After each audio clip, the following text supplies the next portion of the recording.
Hi Capricorn, welcome po sa ating channel. At ito ay yung daily gabay tarot reading for February 5, 2025. Please be reminded kung naka-resonate kayo, comment down.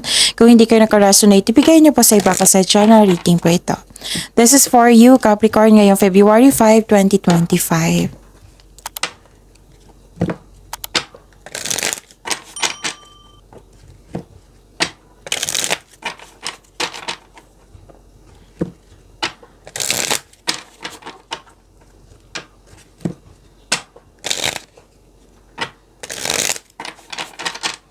Para po ito sa inyo Capricorn ngayong February 5, 2025. Maraming salamat po sa inyong patuloy na siwala at suporta sa ating channel at maraming salamat din po sa mga hindi nag-skip ng ads. Gamitin ang reading na ito bilang gabay lamang.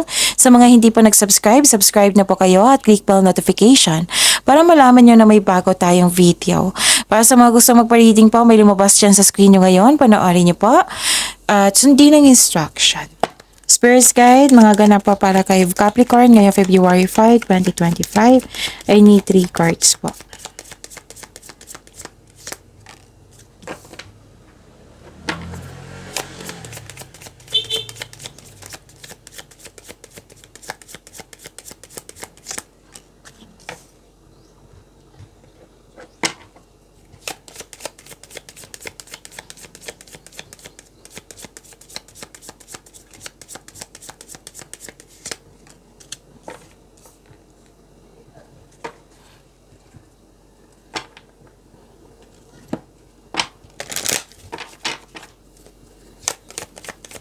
Spirit Guide, mga mensahe pa para kay Capricorn ngayong February 5, 2025. I need 2 cards po.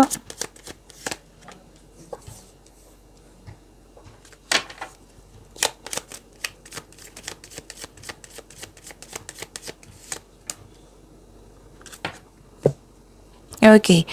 Capricorn, stop overthinking kasi hindi yan nakakabuti sa iyo. Nakaka-drain yan ng energy. Nakikita ko dito na may kausap ka, pwedeng mentor mo ito, wiser, or isang mother figure. Nag-uusap kayo regarding sa business, career, and finances. You have the power, authority, and protection dito.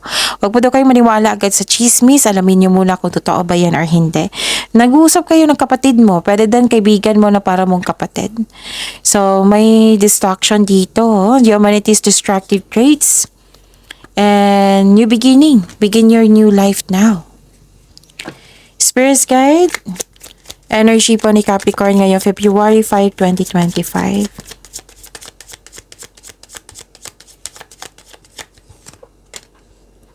And the clarification of this card po.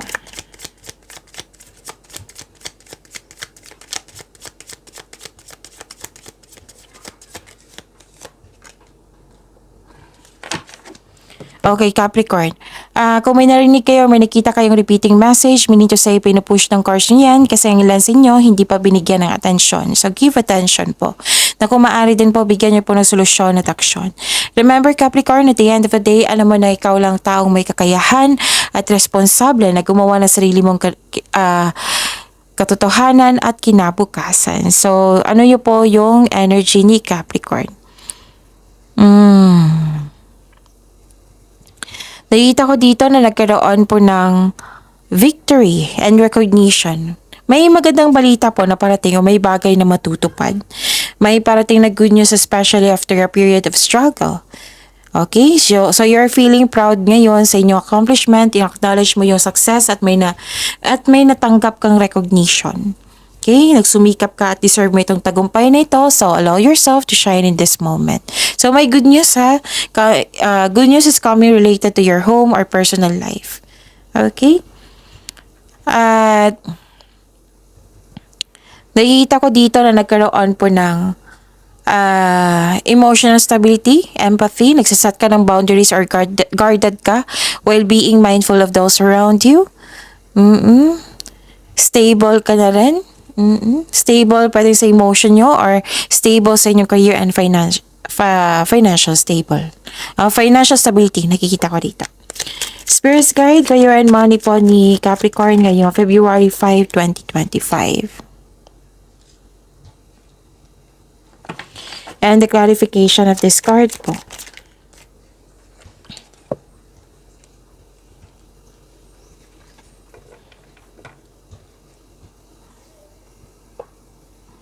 Nakita ko dito na nagkaroon po ng competition, rivalry.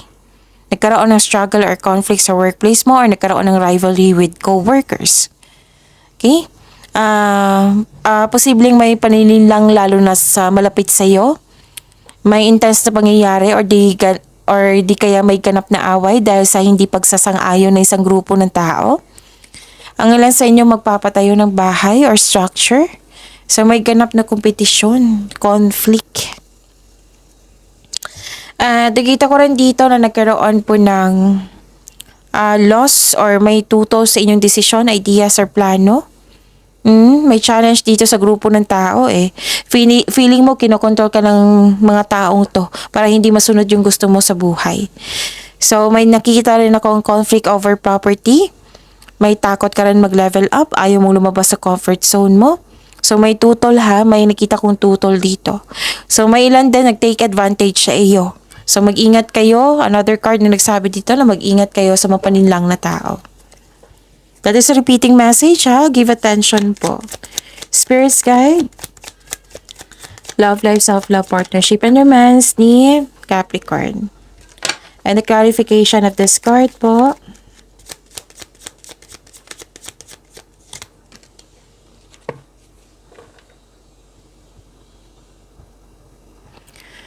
Okay. Nakikita ko dito na nagkaroon po ng... Okay, before that, maraming salamat mo sa patuloy na tiwala, suporta sa ating channel. At maraming salamat din po sa mga hindi nag-skip ng ads. So, nagbigay ka ng mahabang pasensya dito. May ilan sa inyo kakapasok lang ng relasyon.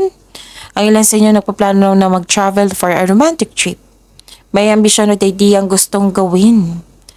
So, this card asks you na magawa ng plano para sa hinaharap. Mag-iingat lang po sa pagiging mainipin. Kailangan talaga ng mahabang pasensya po. And guarded ka, oh. Lumabas din siya. Oo, guarded ka.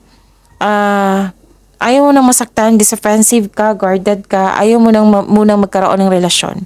Para sa mga relasyon sa buhay mag-asawa, umiiwas ka ng away or confrontation para hindi ka o kayo masaktan. Kumbaga, nililimitahan mo ang sarili mo.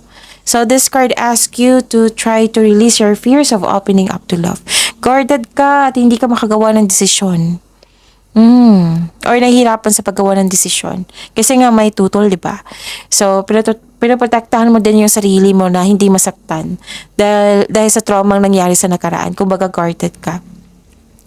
Kalma ka pero nakikinig ka sa iyong paligid. Okay, pag-imanin niyo po yung blessings sa binigay sa inyo, Capricorn. See you tomorrow. Please like, subscribe, and click the button for notification para updated po kayo sa daily tarot reading natin. Maraming salamat po.